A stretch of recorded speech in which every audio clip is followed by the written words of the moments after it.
Good morning everyone. My name is Kushalvi Gowda. I am studying in second standard. This is my project work, transportation.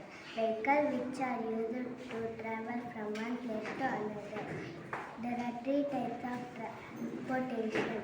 Air transportation, land transportation, water transportation. This is the air transportation. It is fastest means of transport. It is very expensive. Example, aeroplane, helicopter. Land transportation. It is a travel from one place to another. Example, car, bike, scooter, truck. Water transportation. The water transportation system of vehicles that move in water is called water transportation. Example, ship by yacht. Thank you.